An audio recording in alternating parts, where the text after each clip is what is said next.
This is the Sonic Truth Dynasty podcast, and I hit the button a little early to go live. I think you guys noticed that. Oh, we're live! Oh, no! Where's the music? Oh, it's too bad.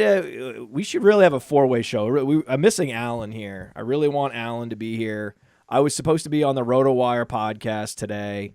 Sadly, I was caught on customer service. I was multitasking, and I lost 15 minutes of my life. You guys had this happen where 15 minutes of my life vanished. I had no idea where it went. I thought it was about to be 10:30. I look up, it's 10:45. Alan is texting me, and I jump in the StreamYard. I'm like, oh my God, I got a Dynasty buy lows with Alan. I can't wait. I love one of my favorite people. And the StreamYard is vacant. Like, it was, my heart dropped. This is the first time this has ever happened to me. I have done thousands of shows. You all know I am on time for shows. I don't miss shows. And so for me to be panicking like that and to go in there, and then she's just like, you know, and the tumbleweed is blowing through the StreamYard. No Alan anywhere to be found. I finally get him on the phone. He's moved on to something else. We're not going to podcast. I have these like 20 plus buy lows ready to go. Like, I've been talking about it on multiple podcasts. I'm in the zone right now. Like, I am on fire. Just give me the ball and I will put it through the hoop. I just want to be shooting at all times. It was the perfect opportunity to jump on with him, and I blew it. The utter disrespect for Alan Seslowski to miss the podcast. Shout out to Alan. Cody and I have both recently been on the RotoWire podcast. Yep. Both on time. You don't both stand on up. time. You don't stand both down on time. No way. No way. No how. Never would I stand up Alan Seslowski. Never. The guy's a stand-up guy. I mean, if you want to, Alan's one of the best. So, yeah, that's. I don't know, Matt. No excuses. Play like a champion. I fucked up, and all that's going to happen is the next time I go on that show, when I finally get on, it's going to be fire. I'm going to be even more prepared. I mean, I don't think I could be better prepared than I am right now to talk about exactly what we're going to talk about today, which is guys we're trying to acquire in Dynasty. But before we get to that, there are NFL draft rumors, and Theo, you're plugged in. Your mock drafts score well. Cody, his mock drafts score well. You guys are listening to all the beat reporters. You have now connections that other people do not in the business. So there are a couple interesting draft rumors circulating. Let's talk about them. Yeah, so obviously the big news, Matt, since the time we recorded our bold prediction show, was Russell Wilson signs with the New York Giants. Kind of the writing on the wall that a quarterback might not be in play for them at number 3. Maybe the cost is prohibitive for them to trade up. Maybe they have a couple of red flags organizationally about one of those two quarterbacks they think they can get it to. So a lot to unpack there. Then this massive sort of galaxy-brained rumor entered the stratosphere over the last 48 hours that Dallas Cowboys and the Cleveland Browns could potentially have a trade involving the number 2 overall pick for Dak Prescott. I think the story was Cleveland sends 2 overall and Jerry Jeudy to Dallas for Dak Prescott, which would be mind-blowing, a massive, massive deal. But Cody, you think it's all fugazi, it's all smoke, it's all rumors. Still a very fun rumor. I think it's completely fugazi for multiple reasons. One being, look at the cash that is owed to Deshaun Watson right now. Obviously, there's things that can get crossed to off-field stuff with Deshaun Watson, whether he's not wearing his boot from his Achilles injury or he's doing other, partaking in other activities. There's that part where if you acquire Dak Prescott, you're over $100 million into the quarterback position alone, and what do you really have to show for it? The other side of it is Jane Slater, who reports on the Cowboys, says it doesn't. There's no validity to the take. If you look at Dak Prescott's contract, his $40 million guarantee went into full effect on March 16th. He's got a full no trade clause, and then on the Browns side, Charles Robinson reported. He said, "I hate that I even have to address this, but we might as well get it from both sides. Slater reported from the Cowboys side, and I'm reporting it from the Browns end. There is no Dak Prescott trade in the works. No talks. And then he says, my God, this time of year, go on with your day. And to me, this is the same stuff that happens every single year. Did you hear about the Justin Herbert to the Vikings trade like a week ago that came out from the Purple Daily? Like, it's these local podcasters, which they do a good job, but they come in and they say, well, I got a source that told me that the Vikings are actually going after Justin Herbert and they're going to trade JJ. What does that make sense? Why? Because Harbaugh wants JJ McCarthy? Is that really what the theory? Like, this happens every single year, this time of year, and like 2 weeks before the season starts. Yeah, do they do a good job though? I'll give I said a shout good. out I to didn't one say of them. like above average. I didn't say great. I just said they do a good job. Good job. Good job. The best one is Baltimore Beatdown. Those guys are really, really tuned in for Raven stuff. I like, if I had to pick one of them, I would say that's my favorite of like the kind of quote unquote like fan sites that are affiliated with the team. But yeah, I think some of them are just creating stuff. They also don't necessarily have a good concept of what guys are actually worth and the trades they can actually make. I think it's a lot of wish casting and hope casting. Certainly they want attention on their product. But yeah, I agree with you to an extent, Cody. It's hit or miss. It's not like it's all created equal. And yeah, I mean, but we love the rumors. We love the rumors this time of year. We're officially 28 days away from the NFL draft. And we're going to get red hot rumors right up into the end. And once in a while, Cody, these rumors that we think are all smoke end up being fire and come into fruition. So I think it's important that we look at each and every one of them. But yeah, Dak Prescott, he'll be a Cowboy next year. And, they have the 12th overall pick. And this is a team that thinks that they should be winning a lot more than they did last year. And they probably do. If Dak stays healthy on the team, this is a team that I think could make a big splash at 12 overall. But my question for you, Cody, is, okay, so if there's not going to be a trade going down, Cleveland takes Shedeur Sanders, correct, at number 2? Is that the way we're looking at things? That's my expectation today. But like 2 weeks ago or 3 weeks ago at the Combine, Adam Schefter comes out and says it's quarterback for the Browns, period. And now yesterday on a pod, he goes, I would lean towards Abdul Carter. It's probably Abdul Carter. And so Okay. I tend to believe the Shedeur route, especially given the Browns. What we knew 2 weeks ago was they were having Russell Wilson in, and they were going to potentially wait on Kirk Cousins. And Kirk Cousins, when the league year hit, he was owed $10 million by Atlanta. Atlanta wants to get draft capital out of Kirk Cousins. Good luck with that. But they're going to try, and they should try, because he's got a connection to Stefanski in Cleveland, and there's really only one spot for him. So the days are dwindling. But Cleveland does need to make a move at quarterback, because we all know Kenny Pickett's not going to be the starter in week 1, and we all know Deshaun Watson's not going to be the starter in week 1. So it's either going to be Kirk, or you're going to have to. I don't think Rodgers is getting into that conversation, or it's going to be Shedeur. So I would go Shedeur, and when my mock comes out, my updated mock comes out on Monday, it'll be Shedeur. Where do these rumors come from, though? They didn't come from the Cowboys side, right? Well, here's the thing, that I actually don't think that the rumors are completely the specific trade thought. Like, I heard the guy's video that came out and he did some radio spot and he was like, I was told blank. Like, wait, is he a Browns guy or a Cowboys guy? He's a Browns radio guy. Cleveland guy. I was going to say, it can't be. I love the best local and team specific content is on the Cowboys.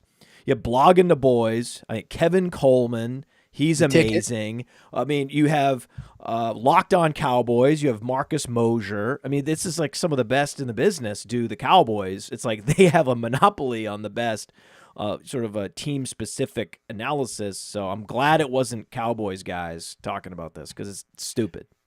The thing is that he came out and said, I was told blank. I was told there was something in the works. In reality, what I would lean to believe is that there's probably some sniffing around at the quarterback position. Obviously, we've heard it with Kirk Cousins in the trade market. So I'm sure he was told they're fishing, they're looking. But to say there's trade in the works is a whole different level than just like, hey, the Browns are fishing, because the Browns have to be fishing in as many ponds as they can get their rod into. Why though? Why do they need court? They're trying to win this year? Well, I mean, why if they have to? They just signed Myles Garrett to the biggest contract for a non-quarterback. They have to prove that they're trying to win. They can't. Could you imagine? I don't even know what the recourse would be. If you come around to fall camp and it's like, well, we got Kenny Pickett, Will Howard, and that's we're going to war with that. Like, no, you gotta make a play. They either told Myles Garrett, we're drafting Shedeur at 2, or we're making a play on some kind of quarterback to give us a chance to win this year. Because if they didn't say something like that, Okay. I don't think Myles Garrett re-signs a contract. Okay, so what they need to do is they need to bring in a quarterback that appeases Myles Garrett. This is an appeasement plan. That's what they need to do. It's Shedeur Sanders then. I mean, at the end But of the day, that's not the long-term answer at quarterback, right? Cody, do you think Shedeur Sanders is a long-term answer at quarterback? I think Shedeur Sanders is the most mentally prepared quarterback in the draft to succeed in the NFL.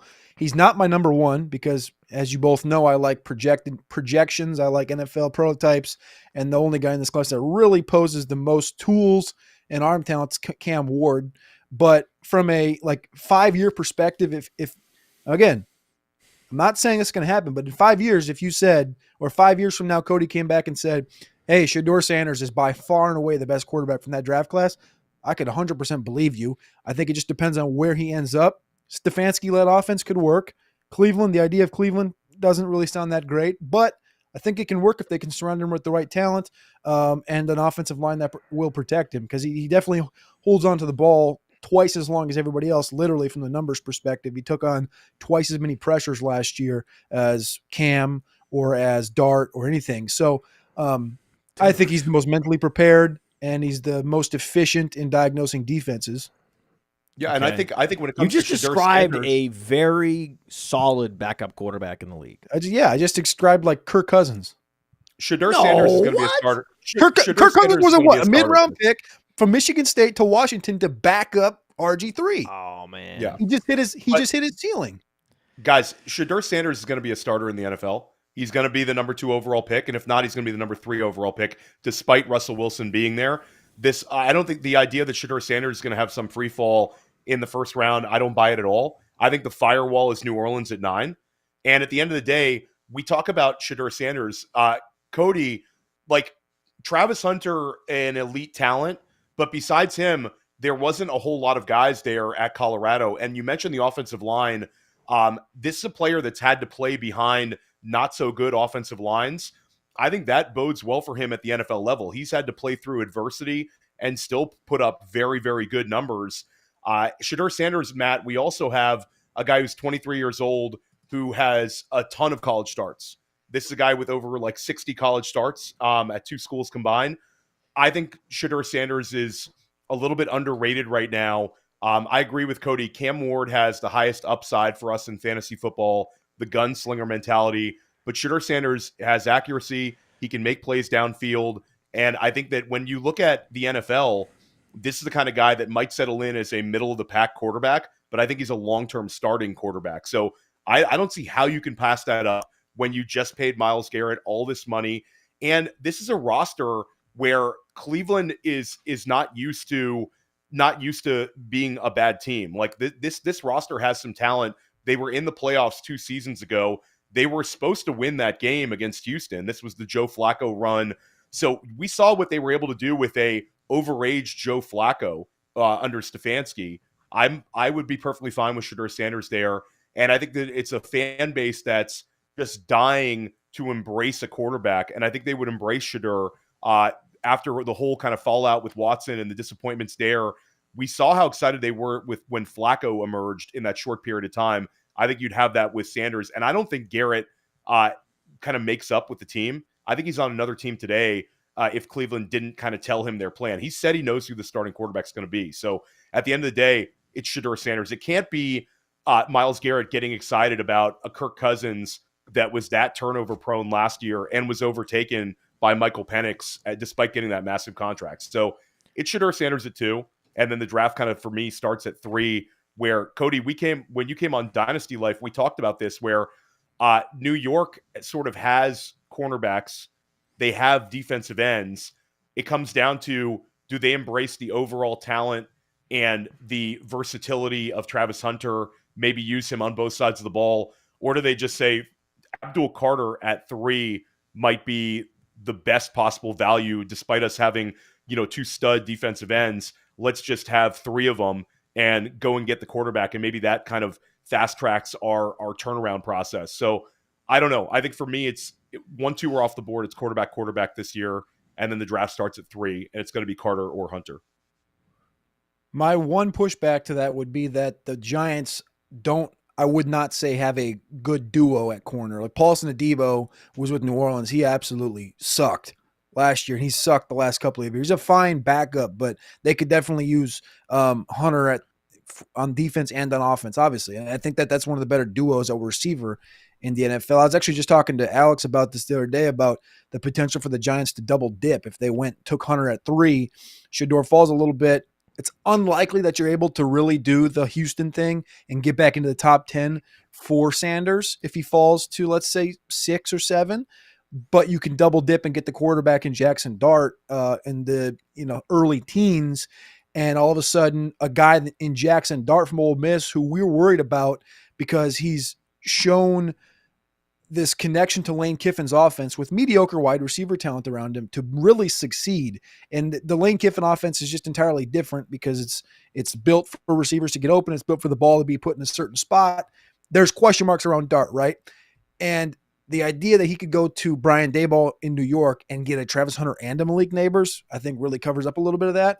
And it's just a different, interesting twist that could be had. If you're Brian Daboll, you want Travis Hunter. I think Travis Hunter gives him the most flexibility, the best chance to sort of keep his job. And they've, for better or for worse, they've attempted to sort of Moneyball approach at quarterback. It's not necessarily dissimilar to what Pittsburgh did last year, getting 2 guys on cheap team-friendly deals and then just figuring it out down the line. Pittsburgh was able to kind of sneak into the playoffs. The Giants, that division, that's going to be a really, really big ask. But they certainly have improved their talent over the last few years. I mean, last year's draft, number of hits for them, especially with Malik Neighbors at the top. So I think you're probably right. I think it's Hunter. And then New England at 4, that's an interesting one. Feels like a wild card. Could they pass on Abdul Carter? Could somebody trade up for Abdul Carter? They need offensive linemen. They need weapons for Drake May. They could be the wild card Ashton Genty landing spot. A lot could happen there. I mean, shake your head there all you want, but at the end of the day, I think New England is in the mix for that. I think at the end of the day, if I'm the New England general manager, I'm probably trading down, taking a massive haul, and looking to get offensive linemen to protect my franchise quarterback. Potentially, they just take Membu at 4. That is the thing that makes the most sense, is trading down, for sure. Right. And just for the record, Cleveland, if they're making decisions to try to appease Myles Garrett, and the only quarterback that will satisfy him is Shedeur Sanders, and then by extension, you're also inviting Deion Sanders to run the organization in some capacity, whether it's as the coach or in absentia via text message, this is a recipe for disaster for this organization. And it started with that was the original sin, was making promises to an aging edge rusher to get him to stay with a team that should be dismantled and rebuilt from the ground up. So because of that original sin, they had that decision to make. Who are we? What are we doing? What's our strategy? They decided just weeks ago, our strategy is no strategy. Our strategy is just appeasement and get to the next day, and then get to the next day, and then maybe we can put something together that isn't the worst. That's what the Browns are right now. And that's what they're going to be for the next 5 years, because they have decided they're not going to take the medicine. It's definitely going to be an interesting one. It's like a franchise kind of at a crossroads here, Cody. And I don't know, the Garrett move to me, Matt, it's like if this was going to be some sort of smart long-term strategy, he would have been traded. Instead, it's just insane money.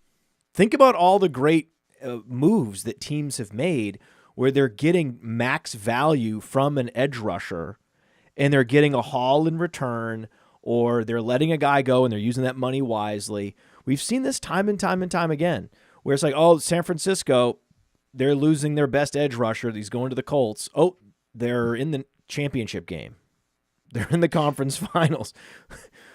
Like, now I know it didn't work out perfectly for them. They're like, oh, we'll just replace him with Kinlaw. Now Kinlaw's on a different team. Now Kinlaw could actually be a key piece for Washington, where things all come full circle, where it's now Washington that's making all the right moves.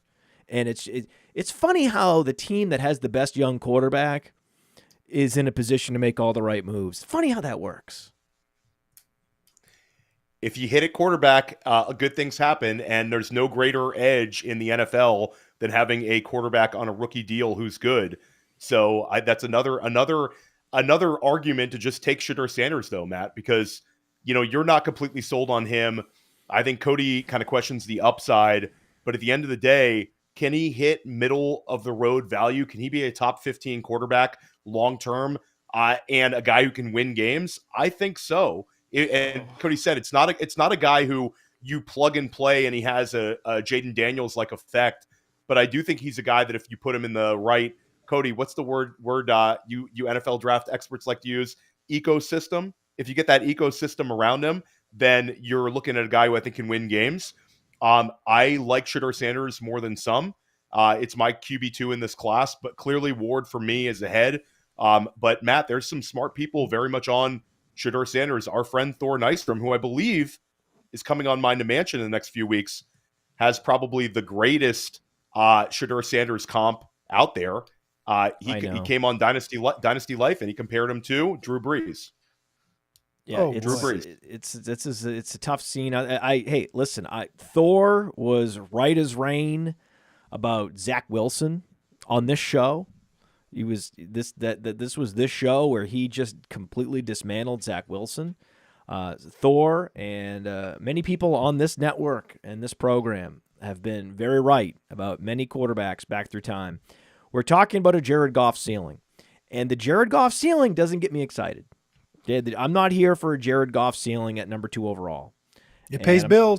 I'm not sorry. It pays about bills that. is right. I'm not sorry, and I'm not sorry. So yeah, so it's like, okay, you're somewhere between Jared Goff and Kenny Pickett. This is where you are. Oh, great. No. I didn't say Pickett. You said Pickett. You said Pickett. That's the range he's in. Oh, okay. That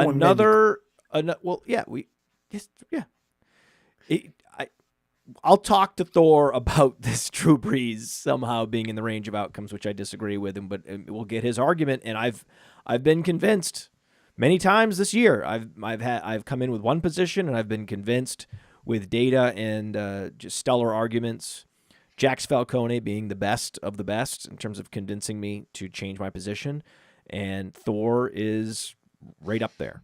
Thor is an incredible analyst, and he has opened my eyes to many things. So I'm not completely dismissing this as the right move. Taking a quarterback is generally good value in the top 10. Of course, taking a quarterback ahead of Genty is the right move. Taking Genty at 4 as a Patriots fan, if that happens, if they do that to me, they can't do this to me. They've got everything lined up. This is another team that's everything's lined up. We could see a New England, Washington Super Bowl in the next couple of years. It's very possible if they do this right. They have to do this right. Trading down is the move. It is the move. It would be if they could trade down and get a 2026 first out of it somehow. Oh my God, that would be the win of all wins. Is there any other rumor or potential move on draft day that you all are seeing? Maybe you think that it's being, somehow the cards are being flipped over on the table already. Well, I got one at receiver, but I want to nip one thing in the butt because Theo brought it up, and Theo, I give credit, has a lot of good. He does a lot of good digging, a lot of good analysis, a lot of good trends. But this New England Genty thing, I don't want to ever hear it again. It's really me kind of galaxy braining it. This is not a rumor out there. I'm just looking at it from look. It's back-to-back years with New England where Matt, you can agree, like They draft Christian Gonzalez. They get a stud. They do the right thing. They get Christian Gonzalez. They get the stud pick. Last year, Drake May. They get their answer at quarterback. Great. I don't necessarily think that this is a we know exactly what they're going to do type situation. They could trade down. They could stand pat and take a player that they think is going to make a huge impact on their franchise. Now, the way that we just laid out the draft, though, just take Abdul Carter. Take Abdul Carter, put him on that defense, and even though you don't need him, that's fine. That's a move. Go ahead. But like you said, it's better to move down and get offensive linemen. That's the thing to do. This is exactly where I was going with this, is that this is the one trend line you can look back to, and two things you can tie together. Back in 2016, the Cowboys were sitting at 4, right? And they made the mistake of the draft, taking Zeke. They could have waited till round 2 and got who? The big dog in round 2, right? Who got him? Mike Vrabel and the Tennessee Titans. And who'd Mike Vrabel and Tennessee Titans take in round 1? Offensive tackle Jack Conklin at pick 8. They moved down. Where they moved? They moved up from 15 to 8 and got Jack Conklin there. And the Cowboys could have drafted Jalen Ramsey. Yes, that was the other part of it. And that would have been like the ultimate. That was the ultimate conversation for how many years in the draft stuff. And I just think that they're too competent. This new, I know it's still LA Wolf, but the new regime that Vrabel comes in, he's the total alpha. He puts the sausage on the plate. He feeds it to the family. Everything goes through Vrabel. He's going to be the one that walks in that door and goes, listen, guys, I just went through free agency. I got Milton Williams. I big dogged the Panthers. I got Harold Landry. If Abdul Carter and Travis Hunter are gone, this is 100% tackle. And I've been trying to convince Alex of this for a month. He's like, well, they got Morgan Moses. And I said, well, Morgan Moses is 67 years old. I mean, you're looking in the eyes of a Kelvin Banks. You're looking in the eyes. Armand Membu plays on the right side. I don't think he's the move because of Morgan Moses. But you're looking in the eyes of a Kelvin Banks or a Will Campbell. And what's the number one thing you want to do when you find out you got a quarterback? Give him assets to play with or give him protection. If Hunter isn't there, you take tackle. It's not a question. And I get the Genty thought. Genty's a stud. He's good. But, I mean, not with this class, man. You can come back in round 2 and get yourself a Caleb Johnson if you really want to go there. Yeah, I think it's funny. We talk about alpha moves for Mike Vrabel. Not to get us off topic here, but I'm standing with Alex Dunlap in the Mobile airport waiting for Alex's bag. Cody and I, we stayed with Jason Allwine and Alex Dunlap in the same house down at Mobile for the Senior Bowl. That was a blast. We did some great content down there as well. But Mike Vrabel's on the same flight as Alex, so he's getting his bags. Dude gets his Uber. Uber pulls up. Vrabel throws his bag in the trunk. Gets right in the front seat Uber driver. Sits right next to the Uber driver. Like too much of an alpha. I'm too much of a man to sit in the back seat. I'm sitting right here. I'm sitting shotgun. That's just how I roll on Mike Vrabel. So yeah, definitely an alpha type coach right there, Cody. I have good news from you. We at Player Profiler in the NFL draft section, we have the draft order, we have the mock draft index, we have the big board, Theo's big board. We have the mock drafts. Theo's big mock draft piece comes out and he updates it periodically. The mock draft index looks at a whole bunch of mock drafts, published on the internet, aggregates the picks. Who's at number 4? The aggregate average number 4 pick is Will Campbell.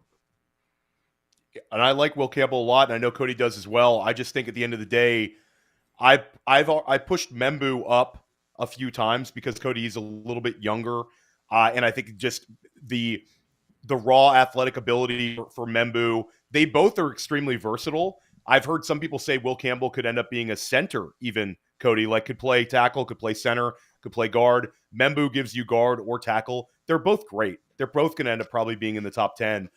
So it's sort of splitting hairs there. But Will Campbell certainly has helped himself.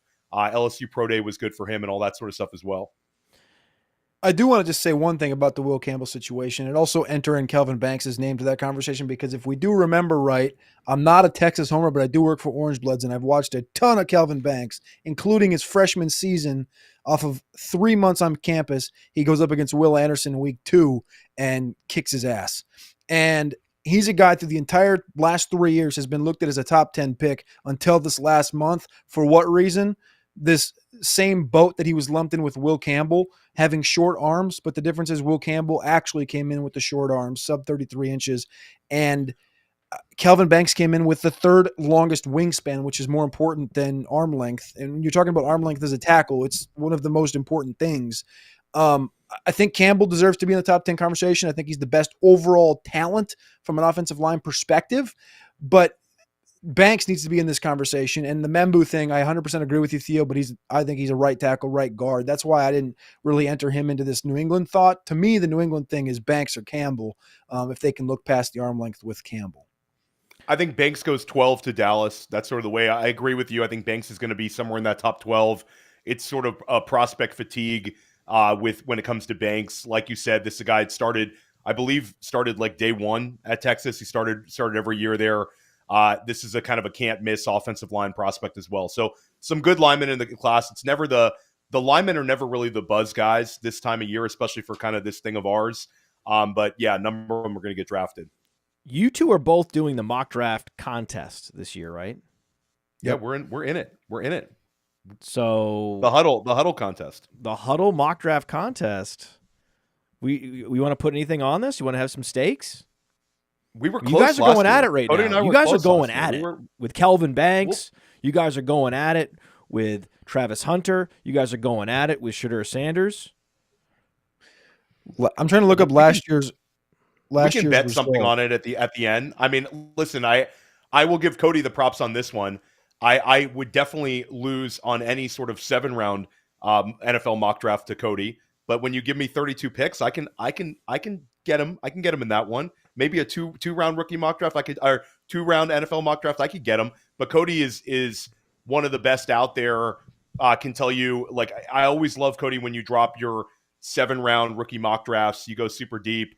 And I love how, like, Matt and Cody, we've had the opportunity for now several years to do our NFL broadcast from Player Profiler. One of the things I really love the most at Player Profiler is doing that with you guys. And I'll say, like, day 1, day 2, I'm all about that life. Day 3, a lot of those picks. It's great to have Cody in the room to talking about, this guy's potential impact. Cody will talk about, like, it doesn't matter, 7th rounders, 6th round picks. Cody can give you a deep analysis, whether a cornerback or a defensive lineman, it doesn't matter. So, like, I can talk fantasy football with you all day long, and I can talk NFL football to an extent. But Cody, your depth of knowledge for that, you definitely get it. But in huddle contest, I'll definitely bet you for 1 round. We can go at it. Why don't we just do this? Just the winner of the huddle contest gets 200 fast draft promo bucks. No, fine. All right. Let's do that. Deal. That's easy. Well, it's a contest. I just want you two. You can tweet about it. Theo, I have to say, you were. I felt like you're alluding to something here, because this is your last Sonic Truth Dynasty program here, and the baton was handed to you from Cody a couple of years ago.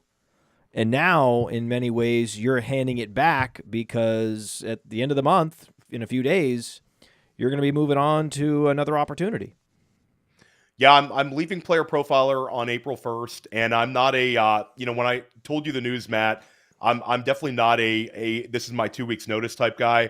I really want to work to the end and make sure that everything was sort of set up in place. I've absolutely loved my run at Player Profiler.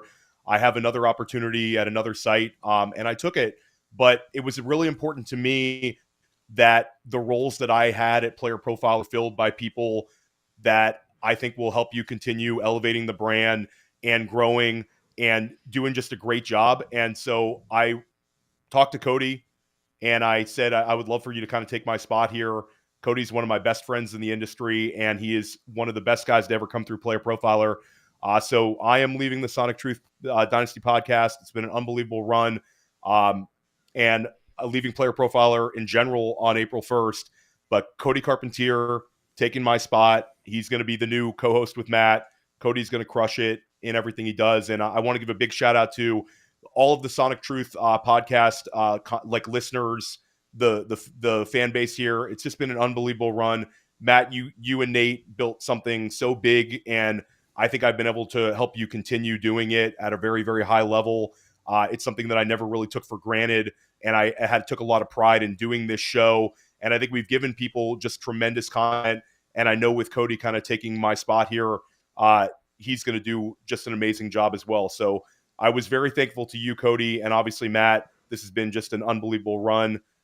So yeah, this wasn't like the end of seeing me here. I'm not banned from the network, but I am officially gone on Player Profiler starting April 1st, and there'll be an announcement soon as to where I'm going.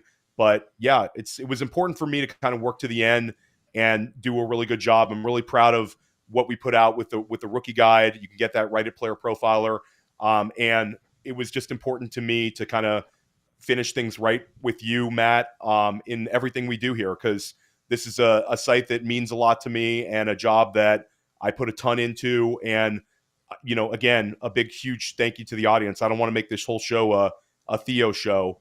But yeah, big shout out to you, Cody. You're going to crush it. And big shout out to you, Matt, for building something here with Sonic Truth and Player Profiler all of these years.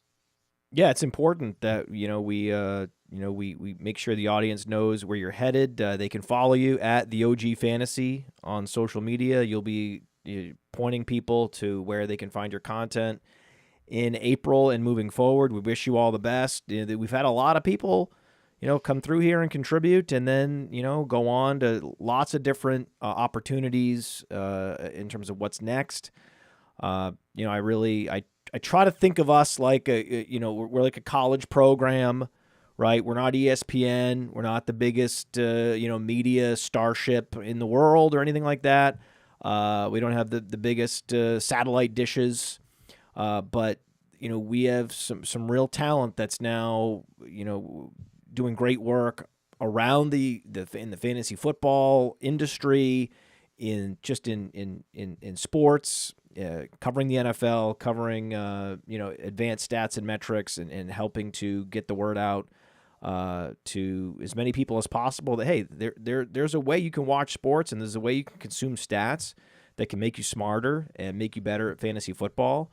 And you're not going to be able to be replaced. All right. So when we talk about advanced stats and looking at advanced metrics and analytics, I have to think about this like Billy Beane. Like, we are the Oakland A's, and you can't just replace Giambi, right? You don't just replace Giambi. You have to find a way to piece together some percentage of that production in the aggregate. But there isn't just another Giambi. Like, the funny thing is, you were writing for the Breakout Finder website, and, we sort of stumbled onto you. It was one of those things, and I think whoever the next Theo is going to be at Player Profiler is going to be just like that. It's not going to be me out there recruiting, knocking on doors. It's going to be just a happenstance. That's how it happens. Like, Josh Larkey, he and I just were sitting next to each other at a conference and started to chat. That's how things will go. And I've, been very fortunate in my life that I've been able to just find myself sitting next to the guy who can help us. And so far, so good. I've lived my life up to this point having the fortune to be able to sit next to those people. And I'm just going to keep hoping that that continues. And I'll give you another shout out, Matt, and to any content creators. And I'll give Cody a shout out on this one as well. I think that one of the things that I am most proud of at Player Profiler during my time there was being able to recruit talented people to come over and help join the organization, and maybe find a voice for other shows that we've been able to amplify, Matt, through our network. But I'd say if you're a content creator and you reach out to Matt, you reach out to Cody, like, Player Profiler has been, like you said, there's been a lot of really talented people to come through the door here and do good work and then sort of move on. But like, it's a great chance where if you're good and you're good at content, it's a great place to be able to prove it. And I really appreciate those kind words, Matt. And this is a tough one for me. I have one more Dynasty Life I'm going to drop here at Player Profiler, and then that's it. I'm somewhere else starting April 1st. It's a huge change for me.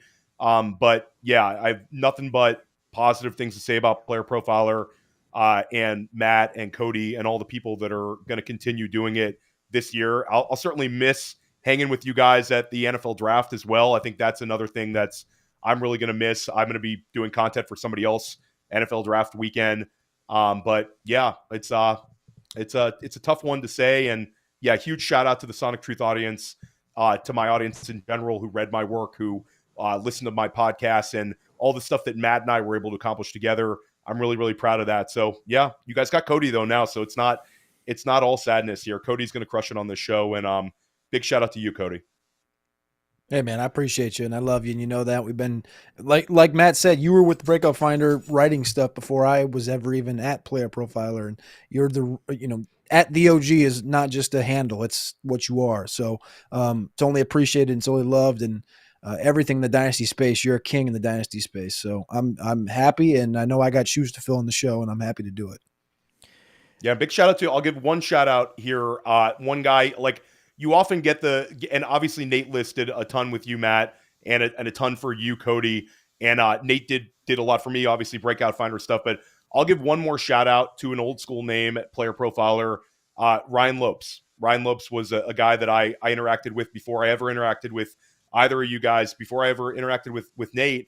And Ryan sort of got me involved here. So big shout out to Ryan. I mean, we're still in contact, but Matt, Ryan hasn't been around here for years, but he's another old school name, and just a guy I just want to shout out since my last Sonic Truth.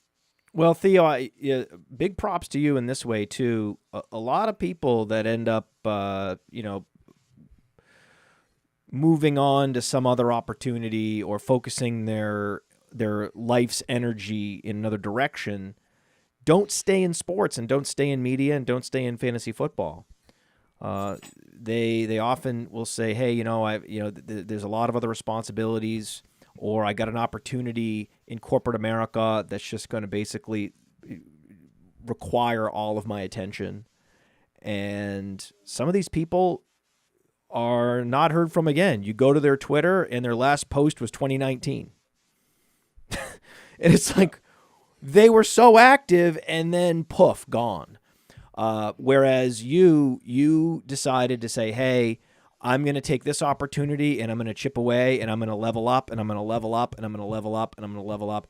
So now, okay, full-time position. Okay, now a management position, or, lead creator position, where, that is really the dream of so many people. But unfortunately, there's just not that many opportunities out there, and you have to be special, right, to get to that place. And you're special, man, and you did it. And I'm really proud of you. And I'm so happy to have these types of send-offs, celebratory send-offs with those that are being either leaving altogether or at least deciding to minimize their footprint here. I always wish them all the best. I know that there was a little bit of consternation around how Nate Liss exited. That is the one exception. And the consternation is not between Nate and I. In fact, because I'm seeing it in the chat right here, right? Oh, now, okay, Matt, you're now 4 for 5. Thanks, everybody. Keep reminding me that it didn't go this smoothly with Nate. And there was some resentment there that leaked out of me at the end, and I'm not proud of it. But what I can tell you is that Nate and I are now back in communication. Okay? So that I've had some good conversations with Nate. Nate is starting to ramp up his Dynasty content, and at least his thought process about creating content, creating a plan for how he will start to, re-enter the space and start growing again as a more of a frontline analyst. And so I think, I can't promise you at this point yet, but what I can say is that I think you will see some Nate Liss here at some point. That is my prediction. That's not an announcement, but that is my prediction from these preliminary conversations I'm having with Nate. He's putting his toe back in the water, and stay tuned. Cody can help pull that off too, I believe as well. So, again, like, yeah, it would be awesome to see Nate back in here. That would definitely be a must-see Sonic Truth. But I'm saying Cody, me, and Nate in a show. That would be I think we did a couple of those early on, maybe a few years back, and to kind of and then also you'll be coming back on as a guest. It's not like you can come back and do shows with us as much as possible, and I'm going to be still doing shows with you in your next spot, and vice versa. So we'll have it's not going to be the Theo channel like it so often is, because you're just such a prolific content producer. Unfortunately, we just won't have that. We won't have that blessing anymore. But you'll be here. And I'll give one plug is Dynasty Life is going to be coming with me. So make sure you subscribe to the Dynasty Life feed, and look for some cool announcements, press coverage. Another show I did for Matt, that's staying here. There is going to be a cool new host for that show that I'm sure Matt's going to announce at some point. Matt Kelly is going to have to do waiver wired again this year, I'm sure, or somebody else. Might as well pigeonhole you into that one, Matt. So yeah, it's this show spiraled into I didn't think this would take this long, but yeah, I really appreciate the conference you guys had, and wish you guys nothing but the best, and a huge shout out to the audience.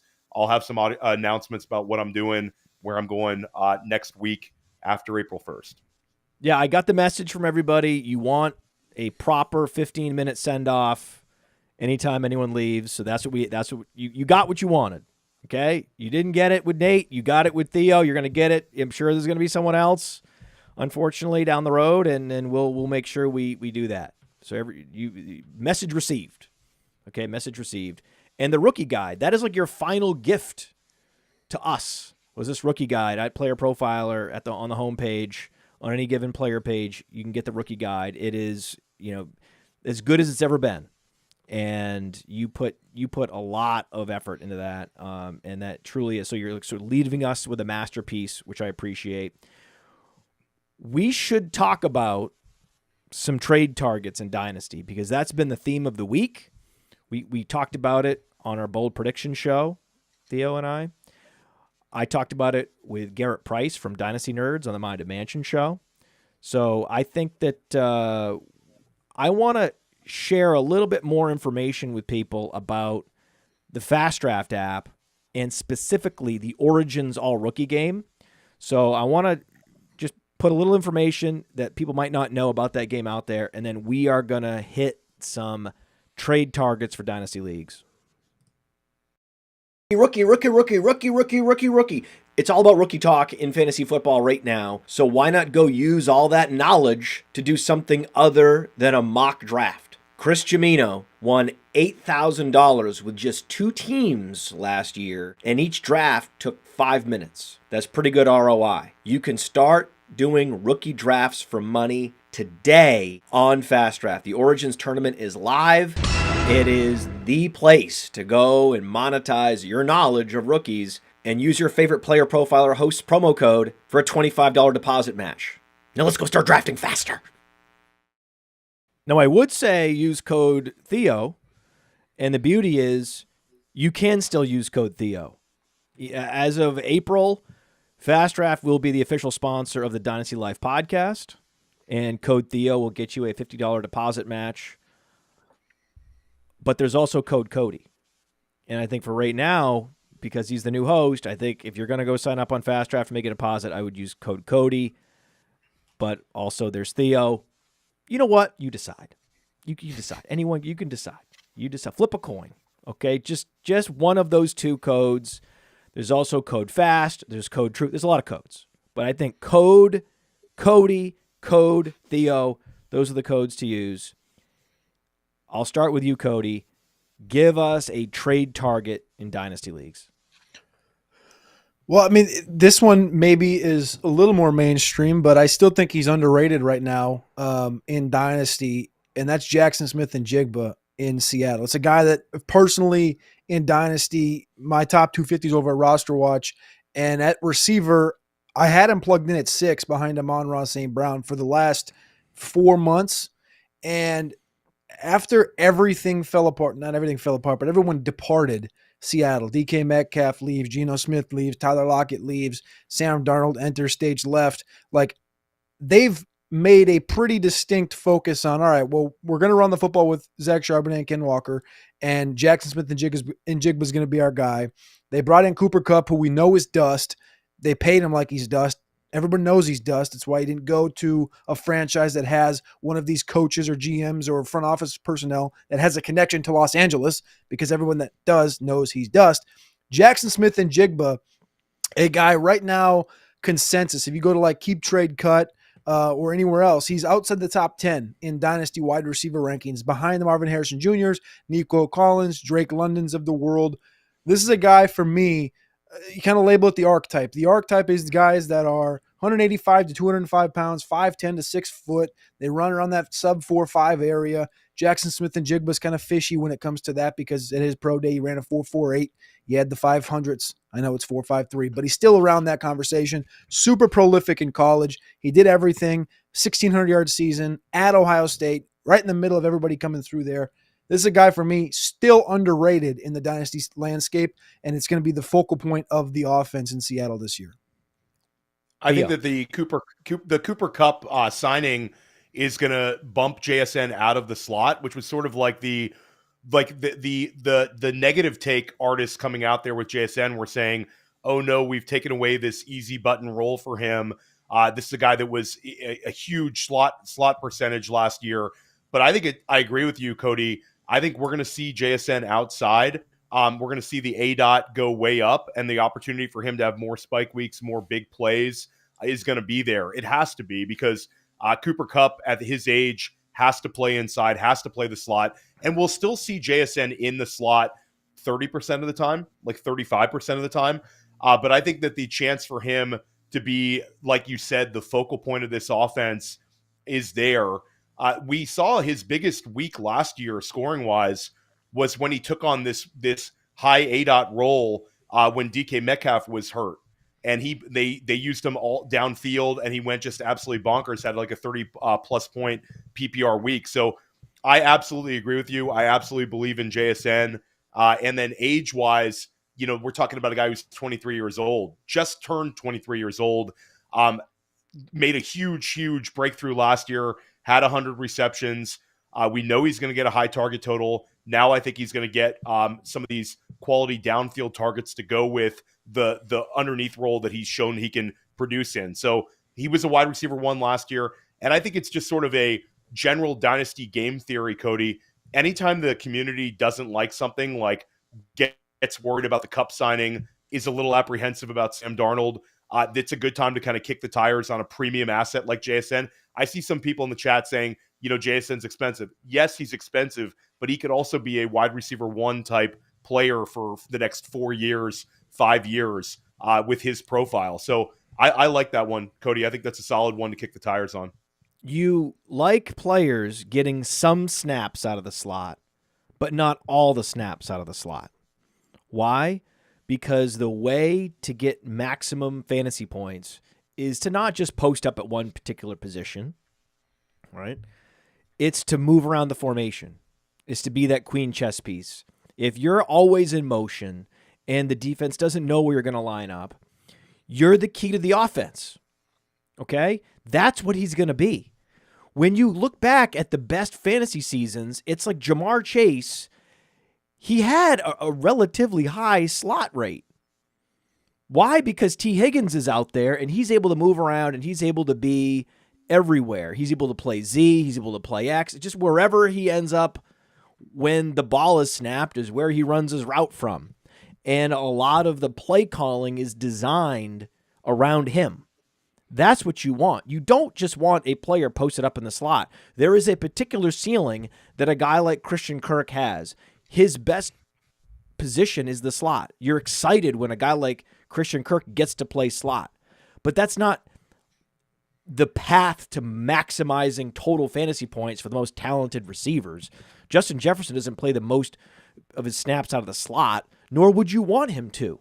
This is great. If you believe that Jackson Smith-Njigba has that level of ability, then you would want him not assigned to the slot.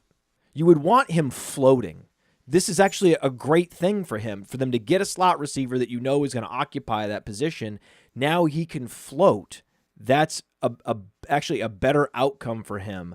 Even though it is nice that he could play some slot, okay, he will play some slot, right? They are going to flip positions a little bit here and there, where they're going to play some Cooper Kupp at flanker, and they're going to slide Jackson Smith-Njigba into the slot, or he's running in motion, and as soon as he crosses the back of the tight end, boom, they snap the ball, and he's coming out of the slot, but he didn't actually line up there originally. So there's all kinds of ways that they can use. That's what you're looking for. You want teams to use a Drake London creatively. That's all you're looking for when you're looking at the slot snaps as an indicator that a player is going to take the next step, right? Yeah, okay, I'm going to come to Jesus here. I know that the player I'm looking at is not Mike Evans, right? Drake London's not Mike Evans.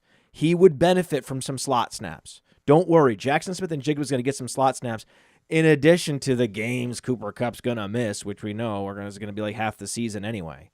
So the one thing I'll add in is just that the Cooper Kupp thing exactly was, even in his most prolific season, it was 52% in the slot when he had the 1,900 yards. And Chris Godwin, the last couple of years in Tampa, I know he got hurt last year, but he was mighty prolific before he got hurt. From 2022 to 2023, in 2022, he was playing high 50%, 55, 57% in the slot, 792 air yards, 9.8 yards per reception, 1,000 yards on 142 targets. The next year, he jumps down to 37% in the slot, gains 380 air yards, 3 yards per reception, 10 fewer targets, 20 fewer receptions. He has the same exact yardage output. I just think that there's much more of a ceiling here for a Godwin who's just as dynamic, in my opinion, as a Chris Godwin is. And he's got things to learn from Cooper Kupp as well, and plus the injury stuff, which we know is going to come to fruition with Cooper Kupp. Would you rather 100%. a guy like Jalen Waddle have to compete with Tyreek Hill and then slide into the slot, and then Tyreek Hill gets all the air yards? Go look at the splits with and without Tyreek Hill for Jalen Waddle. Do you think it helped him? No. Would you rather have a Cooper Kupp level player gone to Miami? Yeah, that would have helped Jalen Waddle. His production would have gone up without a doubt. Theo, give us a buy low. Yeah, so for me, this offseason, I've done a bunch of breakout content, a bunch of predictions content, and certainly we like Rome Odunze. This is not a guy we're by any means fading. We think he's going to take a year 2 leap, but the market has moved extremely hard with Rome Odunze. He's up to wide receiver 17 on Keep Trade Cut. The Ben Johnson bump, where people think it's going to be a very functional offense next year. Ben Johnson, of course, record-setting in Detroit. They made very smart investments on their interior offensive line to help Caleb Williams, sort of what Carolina did last year with Bryce Young. You get a quarterback who's not that tall. You add really quality interior pieces, and it helps them take that next step. So people have really embraced Rome Odunze, and the marketplace for Odunze has gone in fuego. So for me, this has created an opportunity to go buy DJ Moore. And I think that when it comes down to it, DJ Moore is the one who is going to be the focal point of the Chicago offense next year. This has been a player that started out last year slowly, still ended up averaging 14 points per game last year, actually had more targets than he did in his 2023 season, where he finished wide receiver 6 overall and had his big season as a pro that we were all sort of anticipating for multiple years during his time with very poor quarterback play in Carolina. But when it comes to DJ Moore, the marketplace just doesn't know how to treat him. He's wide receiver 22 on Keep Trade Cut. We have him ranked higher than that on Player Profiler at the wide receiver position. And this is a player where I think has another really big year potentially left in the tank. He's still just about to turn 28 years old. So he'll be a 28-year-old this year. He's had back-to-back years in Chicago with 136 and 140 targets. We saw the exceptional season in 2023. I think if this Chicago offense becomes the breakout offense this year, DJ Moore is going to be a player that returns exceptional value to us in redraft, best ball, and certainly in Dynasty. And the marketplace just doesn't know how to treat him, Matt. In a single quarterback $500 entry FFPC league, I won it last year, and this year I had sort of a strong roster. I sent to a running back needy team Chuba Hubbard and Tony Pollard straight up for DJ Moore. That sort of trade shouldn't exist when it comes with Moore. DJ Moore has a number of seasons left where he can return quality NFL play. This is a plus-level athlete with plus-level production who now gets a dream scenario for the scheme that he's in, and also the quarterback that we expect to take a step up next year is Caleb Williams. So for me, DJ Moore, send a million trade offers for DJ Moore. He could have his best year as a pro this year if Chicago's offense takes off. I love it because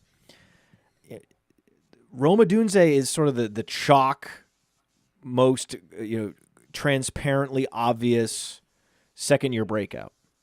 And I love him. I think he's better than Marvin Harrison Jr. I think he's an incredible talent, and my worry is that the Bears' defense is too good, that it's actually going to be a bit of a challenge to support multiple receivers in the top 24 if your secondary is so good. It's actually not that straightforward. It's much easier for receivers in Indianapolis with Daniel Jones to excel because they have the worst secondary. And so they're always giving up big plays, and they have to put up points in the passing game themselves. So I think that a very similar case can be made where I think knowing that Anthony Richardson's time in Indianapolis is limited, people are running out and trying to go get Adonai Mitchell. It's like, okay, he's going to take over for Alec Pierce. He's just a better player than Alec Pierce. He's a better overall talent. Michael Pittman is just not it, right? And so this is a way to fade Pittman, to fade Anthony Richardson. It's actually a pretty clever move to say, actually, no, I think it's going to be Adonai Mitchell is going to be one of those sophomore breakouts at the level of Rome Odunze, but much less expensive, wherever he is on Keep Trade Cut. However, I just don't want to overthink it. Like, you're not overthinking it. Cody's not overthinking it. DJ Moore, buy. Jackson Smith and Jigba, buy. Don't overthink it. Josh Downs, buy for that reason. Josh Downs is the strong buy. If you're expecting Daniel Jones to play like 10 games and Wan'Dale Robinson had 140 targets last year, then it's all about Josh Downs. But that's not the guy I really want to talk about. It's Ricky Pearsall. Because of all these sophomore breakout players, potential sophomore breakouts, Adonai Mitchell, he's in play. Certainly, Rome Odunze is a higher probability, but Pearsall is going to be in the Debo role. And if you look at what he did the last few games of the season, when he finally was integrated into the offense and finally given that opportunity, whereas a lot of receivers just aren't given that opportunity at all because you missed camp, you missed preseason, you were rehabbing a bullet wound. It's such a low chance. It's such a thin thread to pull to think, oh yeah, I'm gonna score big fantasy points at the end of the year after going through all this adversity, right? You think about Roman Wilson with Pittsburgh and Mike Tomlin coming out and said, hey man, it's just, he's trying to jump onto a moving train. It's not easy, right? I'm stealing that quote from Dave Kluge. I was just on the Football Guys podcast. Check it out. We talked about a lot of different buy low options, but this is the one where Dave and I really came together, was on Ricky Pearsall, because he was dominant on a team that was, one of just an anemic offense at the college level in Florida, and he now is going to have exactly what you want. He's going to have a Brock Purdy pocket passer on a team whose defense has been aging and crumbling, and they're going to have to throw to be competitive in that division. Everything is lining up for there to be, a lot of throwing, like for Purdy to throw 600 plus times, if not 700 times in San Francisco. And Ayuk is rehabbing a torn ACL if he plays a down for that team. Jawan Jennings is a nice player, but the last time I checked, his number one trait is blocking. And so everything is lining up for like this super athlete with the under-the-radar production in college to roar up. And we've already seen him making plays. We've already seen him making contested catches. Difficult catches over the middle, difficult catches on the sideline. He's already shown he can do this at the NFL level. And now the opportunity is just opening up wide for him. And so he's a much better value than Rome Odunze. Again, we love Rome Odunze. I know the three of us all love Rome Odunze. But the question is, who are the wide receiver values that are either less expensive, like Adonai Mitchell, like Josh Downs, like DJ Moore, like Ricky Pearsall, or have a higher probability to break out than even Rome Odunze, like Cody mentioned in Jackson Smith and Jigba. So Cody, give us another one. The name that I had was a running back, but so I'm going to go with that direction. I'm going to go to running back to Jordan Mason.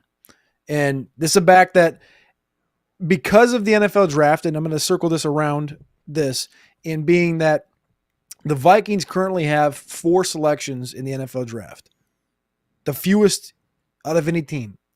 They go out and they trade for Jordan Mason. They go out and acquire offensive linemen. They pay over $100 million to enhance their offensive line. They get Christian Darrisaw back this next year. Very many times, and Theo can attest to this, over the course of the last 3 months, until that Jordan Mason trade, the Vikings were mocked Omari and Hampton. They were mocked Travion Henderson, guys like this in round 1. Now with just 4 picks and the clear needs at corner, D-line, all these other places, including the offensive line, Jordan Mason's in that backfield with Aaron Jones, and Aaron Jones is exactly not a spring chicken. We'll just put it that way. They went out and got Jordan Mason. Really? That you had to do that? Oh, God. What?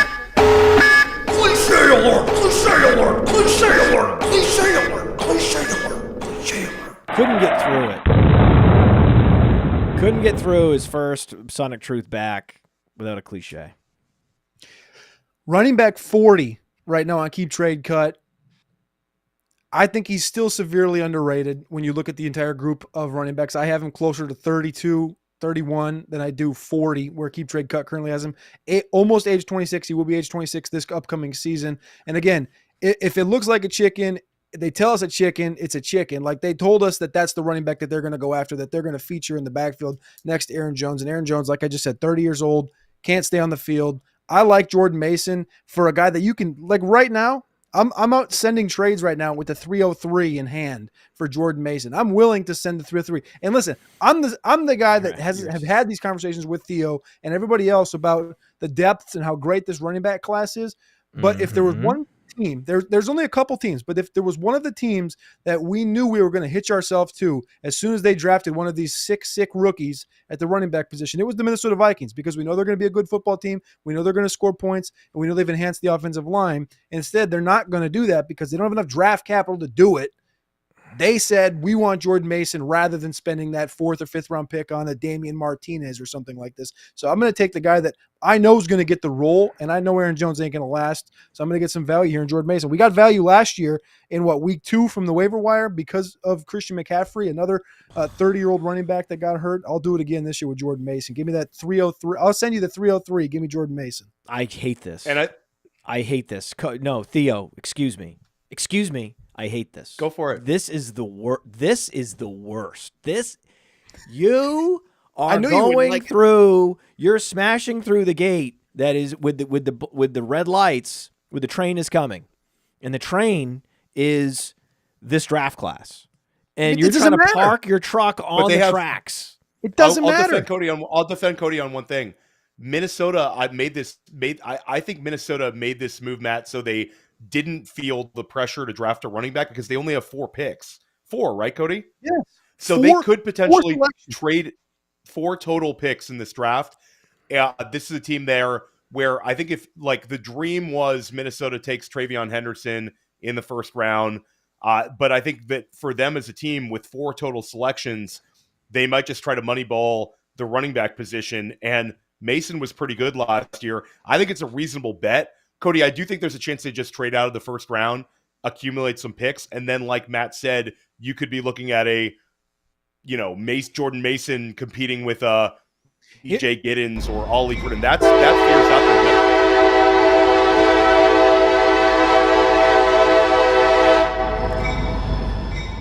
Here's the thing, though. That's not going to Aaron happen. Jones, They can trade out all they want, but they proved to you they gave up pick 160 in the round 5. Round 5 and round 6 next year. Round 5 this year, if you're looking at this running back group, it's dudes that can play ball. It's Taj Brooks, multiple 1,000-yard seasons from Texas Tech, super good athlete.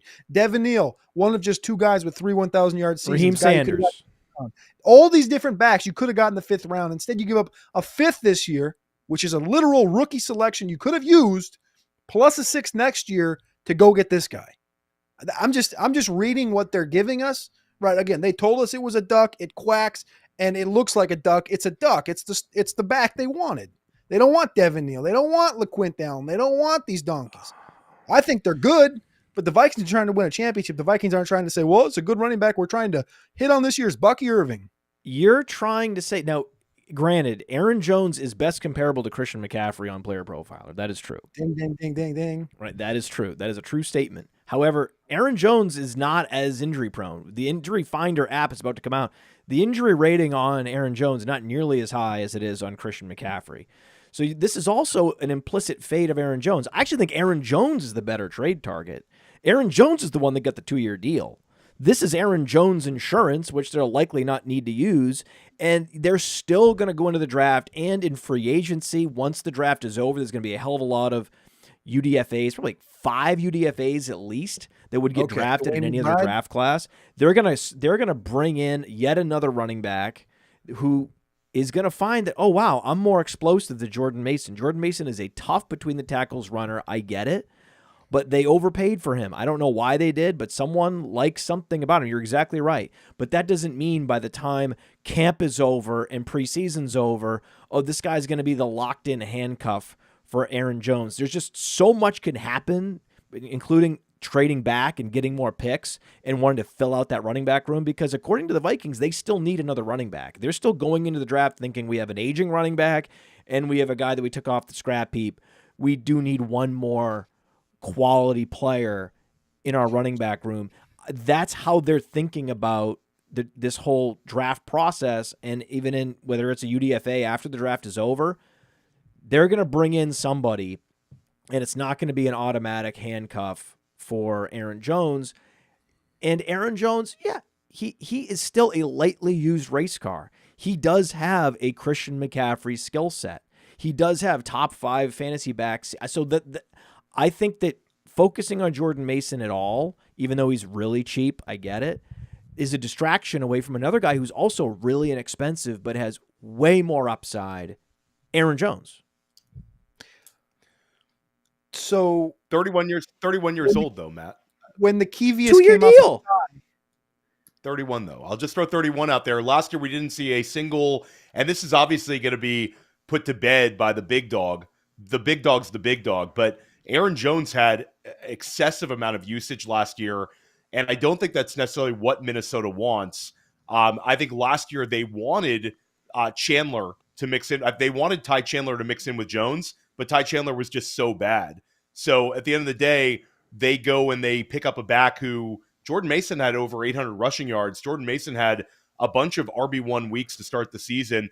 I think that you could both be right on this one. I think there's a chance where Minnesota ends up getting a running back and there's more touch competition. But from Cody's perspective, if Jordan Mason survives the NFL draft, the price you pay for him now is going to be looked at as silly because he's going to go right into the high-end handcuff category because, again, no running back that was 31 years old or older last year had more than 100 carries last year in the NFL.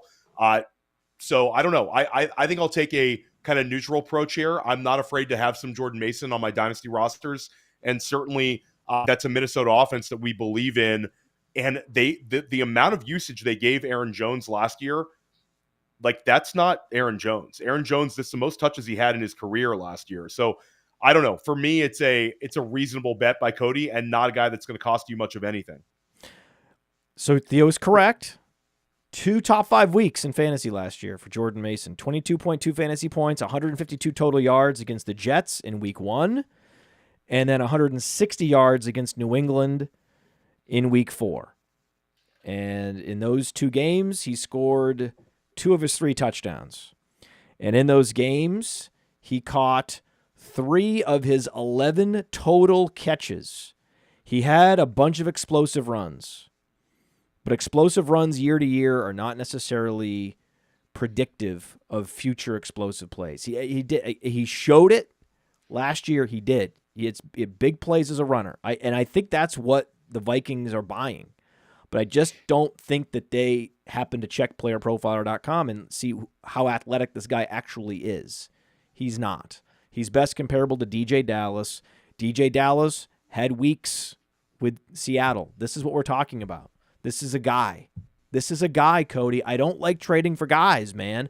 If you're going to do this, then you might actually want to try to get both Mason and Aaron Jones. That would be worth it. I think that would be, I'd rather do that. If I'm going to get Mason, I would also want to try to tether him to Aaron Jones and have both of them on my dynasty roster. I just think there's a better move than that. I think the move is, if you want to get a number 2 back, get the guy that was somewhat part of that trade in Isaac Garendo. That they traded him so that they could give Garendo more opportunities, and he's actually behind the guy that you're comparing Aaron Jones to, who actually is the most injury-prone running back in the league. So that would, to me, I would rather do that. I would rather get McCaffrey and Garendo first, for sure. But you could also argue that McCaffrey has top 3 fantasy back upside. You don't need to pay anything close to that because of his age and his injury track record in Dynasty. And if you're even anywhere close to a win now team, that acquiring Christian McCaffrey is actually smart too. I think Christian McCaffrey and Aaron Jones are 2 of the better, highest upside older backs, flawed backs, discount bin backs that you can go and acquire, but then also be sure to get Mason and Garendo as well. I think the Garendo thing is spot on. I love Isaac Garendo in San Francisco, but the Mason thing to me, it comes down to everything I said, plus the fact that the Vikings still have $20 million unspent. They didn't even poke their head on Najee Harris, Rico Dowdle, Javonte Williams, all these other stiffs out there that were signed in free agency. I understand that Aaron Jones got a 2-year, $20 million extension, things of this nature, but they didn't sniff anything. And the market at running back for guys, if we're going to call Jordan Mason a stiff, which I'll agree with you, he's not the most dynamic player, but A.J. Hey, Dillon, the explosive plays, Khalil number 4 Herbert, in explosive play rating. You could have signed these guys for $1.5 million. Instead, like I said, they had a $5 million tender the Niners put on Jordan Mason, and the Vikings traded for him. I think it tells us enough. And again, the draft capital, they have 1 pick in the top 97. They're not drafting a guy in the first 3 rounds, and we know how important that draft capital is on the first 2 days. Again, it's a 303, a 304 in rookie drafts that I'm trading away for this guy. I'm trying to win now. And I think it's a guy that in 2025, with the Vikings trying to win games, to win championships and score 30, 32 points a game, I'm gonna attach myself to that wagon. That is interesting. That I have to admit I hadn't thought through. Mason in 2026. Bye. See, Mason in 2026, because they gave up 2 picks, they actually gave up a 2026 pick to get him. Think about that. And then Aaron Jones will be 32. Mm-hmm. I'm very much in on Aaron Jones this year. But if what they gave up to acquire Mason would actually prevent them from drafting a running back even next year. I think they'll take one next year. No, earlier than they would have. Like, oh, we already. Or what if he flashes? It's just like LeGarrette Blunt corollary. He goes Right, up he 14. flashes. He could flash. I'm steel manning this case for you. Like he could absolutely flash in a small sample, which is what he did last year as a runner. The funny thing is, Garendo flashed more. Garendo, with fewer opportunities, had a better yards per carry, more receptions, and more touchdowns in fewer opportunities. So that's why San Francisco is like bye-bye to Jordan Mason. They're like, we're gonna line things up for Garendo, and that's why I'm so focused on Garendo. But Garendo is a little more expensive. I think you'd have to give up at least a second-round pick in rookie drafts to get Garendo. They're back-to-back and keep trade cut right now. Oh yeah. Well, So, then the answer I is think Garendo, right? Right, Theo? If you could pay the same, if you could pay like the 301, give up the 301, would you rather have Mason or Garendo? I don't know if you can. I think like in a vacuum, maybe Garendo, but I think at the end of Maybe the day, Garendo? here's my take: is I think San Francisco is going to draft a running. San Francisco is going to draft a running back for me. Garendo, we really like, but Garendo also can't stay healthy, and San Francisco is not going to go into the season with. They're probably going to at least use the Mason trade and use that pick to draft a running back. And San Francisco, end of the day, guys. You just said it. Christian McCaffrey last year, older. Garendo, of course, if he gets through the draft and he's the clear direct handcuff, has value. But San Francisco, this is a team where I don't think they're going to go into the season with just Garendo and McCaffrey. McCaffrey missed pretty much the whole year last year. Garendo also missed some time. So, I mean, it's Garendo ahead of Mason in a vacuum because of the age. But at the end of the day, I think that there's some. Like, you can't get super comfy if you're a Garendo bag holder right now. God. San Francisco, like it's a deep draft class, and San Francisco has a lot of bullets right now in draft capital to use. So that's it. Why That's am for I me. wrong on every Sonic Truth podcast? Do I have to take L's? I went my whole career. I went a decade taking no L's, and yet now every week I take L's on this podcast. I mean, am I the one on the train tracks with Garendo? This is me. And I'm behind the wheel. This is terrible news. And I'll throw one more stat that you won't like, Matt, for the whole Garendo's this insane value. Cody Carpentier, how many picks does San Francisco have? Because I believe they might have the most picks in the NFL right now. I believe they have 11 picks. 11 picks in the 2025 draft. 11. Not only 11 picks, Theo, but they have literally 7 picks between 75 and 161, which is just. I'll give you who San Francisco is going to draft.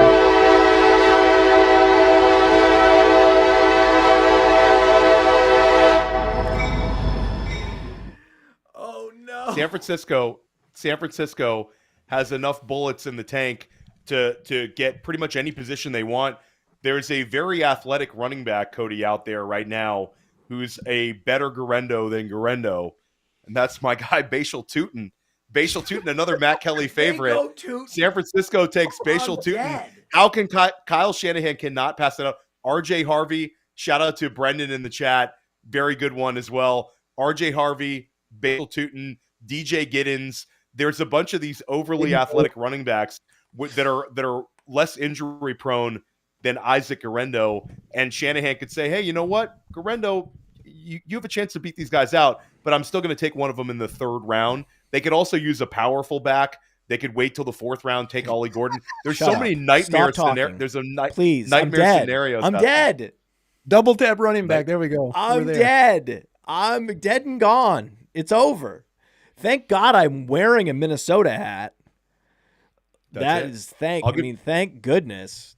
Jordan Mason's new home. I am wearing the state of Minnesota hat. It's my favorite hat. So that should have been a sign. I'll give you one more player to trade for right now. I've talked about how transformative this tight end class is. I think that there's 6 tight ends that are very enticing for us in dynasty rookie drafts right now, and that we'll have NFL draft capital. I think we'll have 5 guys drafted by the end of round 2, and I think Harold Fannin Jr. will be a round 3 pick. And if he lands well, the dynasty marketplace is going to be very, very strong for him. But every offseason, I go and try to make trades for David Njoku. It's like people forget what David Njoku does on an NFL field, and it never is reflected in his dynasty trade value. David Njoku is not quite 28 years old, so he's going to turn 28. He'll be just turned 28 when the NFL season starts. This past year, he had 6 top 5 tight end performances in only 11 games played. The year before, he had it was 5 top 5 tight end performances in only 11 games played. The year before, he had 6 in his last 8 games played. So the guy scores fantasy points, puts up spike weeks, and then the dynasty marketplace never lets him pass like tight end 10 level. I love the rookie tight ends as well, but David Njoku I can go out and trade for at a reasonable price in a lot of leagues right now, and all the guy does is go out and score fantasy points. And Cody, one of the biggest indicators that a tight end is going to score is he going to be a top 2 target on the team. Jerry Jeudy, David Njoku, that's my bet to lead Cleveland in targets. Top 2, David Njoku checks off the boxes. Spike weeks checks off the boxes. And his trade price in Dynasty is not prohibitive. Go get yourself some David Njoku. Hey, I want to take a moment to thank you for tuning in. It's important to me that all of our media be free. This is only possible because of you allowing a true independent sports media enterprise to thrive unlike any other in the business. So please subscribe to the All In Package to continue to make all of this possible, to ensure that all of our stats, information, data, content is available to you, especially you, the people that get the site and get the show.